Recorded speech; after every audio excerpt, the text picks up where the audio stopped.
యాకోబు బావి దగ్గర యేసుక్రీస్తు ప్రభుల వారు అక్కడ రెస్ట్ తీసుకున్నటువంటి సమయంలో ఆ సమరయ స్త్రీ నీళ్లు చేదుకున్నటకు యాకోబు బావి యొద్దకు ఆమె వచ్చినటువంటి స్థితి ఆ యొక్క 4వ అధ్యాయంలో మనం చూస్తూ ఉన్నాం. అటువంటి సందర్భంలో మధ్యాహ్నం అయినది.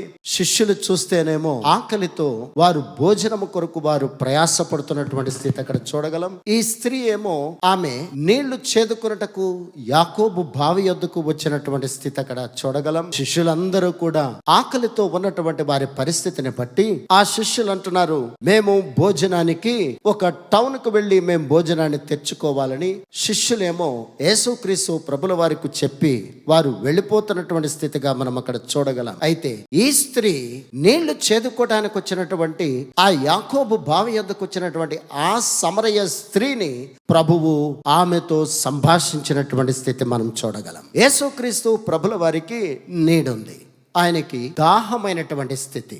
ఆ నీడు తీర్చుకోవడానికి ఆ స్త్రీతో మాట్లాడి నాకు దాహమునకు నీళ్ళెమ్మని ఆమెతో యేసుక్రీస్తు ప్రభుల వారు మాట్లాడినటువంటి పరిస్థితి మనం అక్కడ చాలా వివరముగా చూడగలం. సర్వసాధారణంగా స్త్రీలు నీళ్లు చేదుకోవడానికి ఉదయకాల సమయంలో బావిల యొద్దకు వెళతారు గాని కేవలము ఈ సమరయ స్త్రీ మధ్యాహ్న కాల సమయంలో యేసుక్రీస్తు ప్రభుల వారు ఉన్నటువంటి ఆ సమయంలో ఆమె వెళ్ళినటువంటి స్థితిగా మనం అక్కడ చూస్తూ ఉన్నాం. అటువంటి పరిస్థితుల్లో మనం అక్కడ చూస్తే యేసుక్రీస్తు ప్రభుల వారికి సమరయ స్త్రీకి మధ్యన ఉన్నటువంటి వ్యత్యాసాన్ని మనం ఆలోచన చేస్తే యూదులు సమరయులతో సాంగత్యము చేయనటువంటి స్థితి. రెండవదిగా జెండరీ ఇష్యూ కూడా అక్కడ కనబడుతుంది. ఎందుచేతనంటే మేలు ఫిమేల్ అనేటువంటి ఇష్యూ కూడా అక్కడ కనబడినటువంటి స్థితి కూడా మనం అక్కడ చూడగలం. స్త్రీని ప్రభు ఎంతగా గౌరవించాడు. సమరయులే వారితో సాంగత్యము చేయరు, వారితో సంభాషించరు, ఆ మార్గం గుండా వారు ప్రయాణము చేయరు. కానీ యేసుక్రీస్తు ప్రభుల వారు కావాలనే ఆ సమరయ గుండా ఆ యాకోబు బావి యొద్దకు ఆయన కావాలనే ఆ మార్గాన్ని ఎన్నుకుని ఆ ప్రదేశానికి వచ్చి అక్కడ ఆయన రెస్ట్ తీసుకుని ఆమె వచ్చే సమయానికి ఆమెతో మాట్లాడి ఆ స్త్రీని ఒక ఉన్నతమైనటువంటి స్వార్థరికురాలిగా చేయాలనేదే దేవునికి ఉన్నతమైన ఉద్దేశం. అదే రీతిగా ఆయన ఆమెను అడుగుచున్నటువంటి నీళ్లను గురించి మనం ఆలోచన చేస్తే ఈ ఫిజికల్ వాటర్ సర్వసాధారణంగా ఫిజికల్ బాడీ యొక్క సేద తీర్చుకోవడానికి మాత్రమే ఉపయోగపడుతుంది. కానీ యేసుక్రీస్తు ప్రభుల వారు అక్కడ మాట్లాడుచున్నటువంటి మాటలో ఆ యోహాను సువార్త 4వ అధ్యాయం 13వ వచనములో ఈ నీళ్లు త్రాగు ప్రతివాడును మరలా దప్పిగొనను. చూసారా అండి, నేనిచ్చు నీళ్లు త్రాగువాడు వాడెప్పుడునూ దప్పికొనడు. ఫిజికల్ వాటర్ ఎప్పుడు ఫిజికల్ బాడీకి సేద తీర్చగలదు గాని మరలా దప్పి గొనును. కానీ యేసుక్రీస్తు ప్రభుల వారు అంటున్నారు, నేనిచ్చు నీళ్లు త్రాగువాడు ఎన్నడునో దప్పిగొనడు. ఎందుచేత యేసుక్రీస్తు ప్రభుల వారికి నీడేంటండి, దాహము తీర్చాలని. కానీ యేసుక్రీస్తు ప్రభుల వారిలో ఉన్నటువంటి ఆలోచన మనం ఆలోచన చేస్తే సమరయ స్త్రీలో కూడా ఒక నీడుందని ఆయన గ్రహించగలిగాడు. సమరయ స్త్రీలో ఉన్నటువంటి నీడేంటో తెలుసా అండి, ఆమెను రాబోవు దినములలో ఒక ఎవాంజలిస్ట్గా మార్చాలని దేవునికి అనాది సంకల్పం. దేవుని పరిశుద్ధ నామమునకు మహిమ కలుగునగాక. ఆ స్త్రీతో సంభాషించుచున్నప్పుడు ఆ స్త్రీ యొక్క బ్యాక్గ్రౌండ్ ప్రభువుకి తెలియదా అండి? ఆమె యొక్క జీవితం అంతా ప్రభువుకి తెలుసు. కానీ ఆమెను ఎన్నడూ కూడా పాయింట్అవుట్ చేసి ఆమెతో మాట్లాడనే లేదండి. సర్వసాధారణంగా మనమైతే ఒక వ్యక్తితో మాట్లాడుతూ ఉన్నప్పుడు వారికంటే మేము గొప్పవాళ్ళము, విశ్వాస జీవితంలో కానీ ఫైనాన్షియల్గా కాదండి, విశ్వాస జీవితంలో కానీ, ప్రార్థనా జీవితంలో కానీ, ఆత్మీయ జీవితంలో కానీ, క్రీస్తుతో నడిచేటువంటి జీవితంలో కానీ వారిలో ఉన్న లోపాలు మాట్లాడుకుంటూ ఉంటాం. అవునా కదండి? వారిలో ఉన్నటువంటి పనికిరాని పద్ధతులు మాట్లాడుకుని వారికంటే మనం చాలా ఉన్నతమైన వాళ్ళం, వారికంటే చాలా ఉన్నతమైనటువంటి జీవితం అని మనల్ని మనం హెచ్చించుకుంటూ మన జీవితాలు కొనసాగిస్తూ ఉంటాం. కానీ ప్రభువు ఆ సమరయ స్త్రీలో ఒక ఉన్నతమైనటువంటి ఎవాంజలిస్ట్ని ఆయన చూస్తున్నాడే తప్ప ఆమెలో ఏ లోపాన్ని ప్రభువు ఎత్తి చూపించలేనటువంటి స్థితిగా మనం అక్కడ చూడగలం. దేవుని పరిశుద్ధ నామమునకు మహిమ కలుగునగాక. ఎందుచేతనంటే ఆమె జీవితంలో అనేకమైనటువంటి ఇష్యూస్ ఉన్నాయి. ప్రభు ఆ ఇష్యూస్ అన్నిటినీ ఆయన టచ్ చేసినటువంటి స్థితి అక్కడ చూడబోతూ ఉన్నాం. శిష్యులు ఏం చేశారండి, శిష్యులు వారు భోజనానికి వెళ్ళి వారు భోజనాన్ని క్యారేజ్ తీసుకొచ్చి వారు అంటున్నారు, ప్రభువా భోజనమునకు సిద్ధపరిచామనంటే మీకు తెలియని ఆహారం ఎవరైనా ఏమైనా తెచ్చారేమో అని వీరు అనుకుంటూ ఉంటే ప్రభు అంటున్నాడు, నా తండ్రి యొక్క చిత్తాన్ని నెరవేర్చటమే నాకు ఆహారము. ఫిజికల్ ఫుడ్ గురించి ఆయన మాట్లాడట్లేదు, స్పిరిచువల్ ఫుడ్ కొరకు మాట్లాడుచున్నటువంటి స్థితి అక్కడ చూస్తూ ఉన్నాం.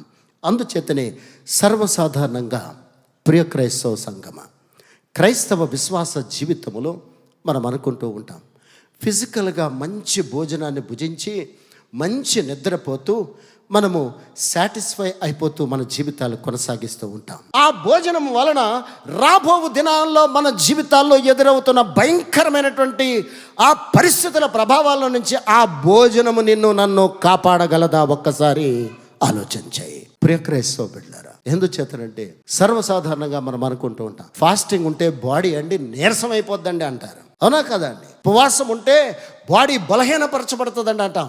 ఉపవాసం ఉన్నప్పుడు దేవుని యొక్క శక్తి మనలో ఉద్భవింపచేసేటువంటి దేవుడు.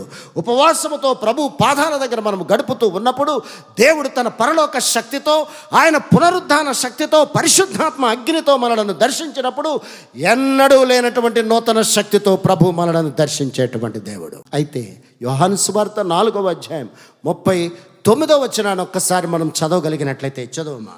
నేను చేసినవన్నీ నాతో చెప్పినని సాక్ష్యమిచ్చిన స్త్రీ యొక్క మాటను బట్టి ఆ ఊరిలోని సమరయులలో అనేకులు ఆయన యందు విశ్వాసం ఉంచిరి. హల్లెలూయా. ఆ స్త్రీ ఏం చెప్పిందంటండి? సాక్ష్యం చెప్పిందంటండి. ఏమని సాక్ష్యం చెప్పింది? యేసుక్రీస్తు ప్రభుల వారిని నేను చూశాను, నేను చూసినటువంటి ప్రభువుని చూడడానికి మీరందరూ రమ్మని సువార్త ప్రకటించినటువంటి స్థితి అక్కడ చూస్తూ ఉన్నాం. ఈరోజు ప్రియ క్రైస్తవ సంగమ, స్త్రీగా నీ బాధ్యత ఏమండి? స్త్రీకి ప్రభు ఇచ్చినటువంటి ఒక ఉన్నతమైనటువంటి బాధ్యత. అనేక మంది కొరకు ఆమె ఏం బోధించిందండి? ఆమెకు సువార్త ప్రకటించడానికి అంతగా ఆమెకు తెలియనటువంటి స్థితి. కానీ ఆమె సువార్త ఏమని ప్రకటించింది? ఆమె జీవితంలో ప్రభుతో మాట్లాడినటువంటి ఆ జీవితాన్ని సాక్ష్యము ఎవరికి చెప్పిందంటండి? దేవుని తెలియని సమరయులకు సాక్ష్యం ఇచ్చినటువంటి స్థితి అక్కడ చూస్తూ ఉన్నాం. ఏ రోజైనా నీ సాక్ష్యాన్ని బట్టి, అవును నా దేవుణ్ణి చూడడానికి, ఎవరిని చూడడానికండి?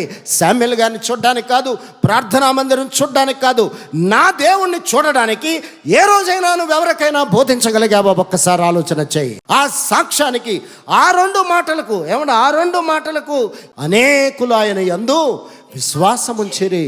కేవలము ఆ స్త్రీ ఏం చెప్పిందంటండి? నా ప్రభువుని నేను చూశాను. ఏ రోజైనా నీ దేవుని గురించి నువ్వు చెప్పావా? ఏ రోజైనా నా ప్రభువుని చూడడానికి రమ్మని నీ ఇంటిలో ఉన్నటువంటి ప్రజకైనా నువ్వు చెప్పగలిగావా? ఒక్కసారి ఆలోచన చేయి. నీ ఇంటిలో ఉన్నటువంటి నీ బిడ్డలకో, నీ ఇంటిలో ఉన్న నీ భర్తకో, నీ ఇరుగు పొరుగు వారికో, ఎవరికైనా నా ప్రభువుని చూడడానికి, ఎవరిని చూడడానికి అన్నాడు? ఎవరిని చూడడానికి కాదండి. ఏ రోజైనా ఒక్క ఆత్మ కొరకు నా ప్రభువుని చూడు.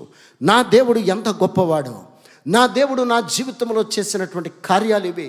నా దేవుడు నన్ను స్వస్థపరిచారు, నా దేవుడు ప్రతి పరిస్థితుల్లో నన్ను కాపాడుకుంటూ వస్తున్నాడు, నా దేవుడు నా కుటుంబంలో ఎన్నో శోధనలు ఉన్నాయి, ఈ రోజుకి నీ కాపాడాడు దేవుడు అని ఎవరికైనా దేవుని తెలియనటువంటి ప్రజలకు ఆయన గురించి సాక్ష్యము చెప్పగలుగుతున్నావో లేదో ఒక్కసారి నీ అంతట నువ్వుగా పునర్విమర్శ చేసుకో. నా ప్రభువుని చూడడానికి రమ్మని ఆమె సమరయులకు సాక్ష్యం ఇచ్చినప్పుడు సమరయులందరూ కూడా ఆ ప్రభువుని చూడడానికి వచ్చారు. శిష్యులు ఏం చేస్తున్నారు తెలుసా అండి? శిష్యులు అంటున్నారు, ప్రభువా భోజనం తెచ్చాం, ఇప్పుడు భోజనం చేద్దామంటున్నారు. కానీ సమరయ స్త్రీ అంటుంది, హార్వెస్ట్ తెచ్చింది, ఆమె పంట తీసుకొచ్చింది. ఈ సమరయ స్త్రీ బ్యాక్గ్రౌండ్ చూస్తే నువ్వు నేను దరికి చేర్చుకోలేం, అవునా కదండి? అటువంటి వారితో మాట్లాడడానికి కూడా మనము ఇష్టపడం. సర్వసాధారణంగా నేను కొంతమందిని మనము హేట్ చేస్తాం, కొంతమందిని మనము ఇష్టపడం, అవునా కదండి? ఇష్టపడిన వాడు ఈరోజు రక్షింపబడుతున్నాడు. ఆమేన్. యూదులకి సమరయులకు సాంగత్యం ఉండదు. అసహ్యమైన వారు, హేట్ చేసిన వారు ఇప్పుడు ఏమైపోతున్నారండి? రక్షింపబడుతున్నారు. యాకోబు బావి దగ్గర రక్షణ ఉంది, కానీ సర్వసాధారణంగా యాకోబు ఆ బావిని ఎందుకు త్రవ్వించుకున్నాడు? కేవలం ఆయన పిల్లల కొరకు, ఆయన పంటల కొరకు మాత్రమే. కానీ యేసుక్రీస్తు ప్రభుల వారు అదే బావి దగ్గరకు వచ్చి ఆ బావి దగ్గరే రెస్ట్ తీసుకుని ఆ బావి దగ్గర నుంచి అనేక మందిని ఆయన రక్షించాలని, పిల్లల తరతరాలు రక్షింపబడాలని ఆ బావినే ఎన్నుకుని అనేక మందిని రక్షించడానికి యాకోబు బావి యొద్దకు వచ్చినటువంటి స్థితి అక్కడ చూస్తూ ఉన్నాం. ఆ ఒక్క స్త్రీ ఆ సమరయ పట్టణం అంతా రక్షించిందా లేదా అండి? ఆ ఒక్క స్త్రీ ఏ రోజు ఎవరిని తక్కువగా నువ్వు నేను చూడడానికి వీల్లేదు. ఆయన నిన్ను నన్ను ఈ లోకంలో నుంచి ఎన్నుకుంటున్నప్పుడు నువ్వు నేను ఎవరిని తక్కువగా చూడడానికి వీల్లేదు. కానీ నీకు అప్పగించినటువంటి, నాకు అప్పగించినటువంటి బాధ్యత ప్రకారము ప్రభు మన జీవితాల్లో ఎన్నెన్నో మేలులు ప్రభు చేశారు. కానీ మనం ఏం చేస్తున్నామండి? మనం ఏం చేస్తున్నాం? శిష్యులు ఏం చేశారు చెప్పండి? మాకు ఆకలేసేస్తుంది, అవునా కదండి? ప్రార్థన కూర్చోండి, ఆకలేస్తుంది. బైబిల్ చదవడం ప్రారంభించండి, ఆకలేస్తుంది, నిద్ర వస్తుంది. ఏమండి, రెండు ఫ్రెండ్స్ అండి అవి. ఆకలేస్తుంది, నిద్ర వస్తుంది. బైబిల్ చదవండి, నిద్ర రానప్పుడు చక్కగా నిద్ర వచ్చేస్తుంది. బైబిల్ చదువుతూ ఉండండి, ఆకలి కూడా వేస్తుందండి. ఎక్కడేమున్నాయి అన్నీ గుర్తుకొస్తాయి.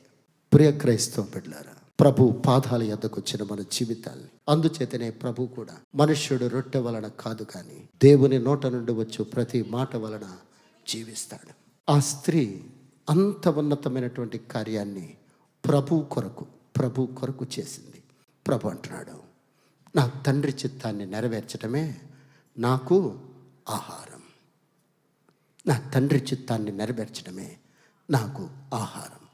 ఆ తండ్రి చిత్తాన్ని ఈరోజు నువ్వు నేను చేయగలుగుతున్నామో లేదో ఒక్కసారి మనంతట మనముగా పునర్విమర్శ చేసుకోవలసిన వారమై ఉన్నాం. ఏ ప్రదేశానికి వెళ్ళినా, ఎక్కడ నివాసం చేస్తున్నా, ఎక్కడున్నా మన దేవుని కొరకు మనము చెప్పే బాధ్యత ప్రభు మనకిచ్చాడు. మన దేవుని చెంతకు ఆ బిడ్డలను నడిపించే బాధ్యత ప్రభు మనకిచ్చాడు. కనుక అటువంటి కార్యాన్ని మనం చేస్తే ప్రభు ఏం చేయబోతున్నాడో తెలియదండి. పరలోకములో ఉన్నటువంటి దీవెనలతో నీ కుటుంబాన్ని, నీ గృహాన్ని ఆశీర్వదించే దేవుడు. అటువంటి కృప ఆ పరిశుద్ధాత్మ దేవుడు మనకందరికీ అనుగ్రహించెను గాక. ఆమేన్.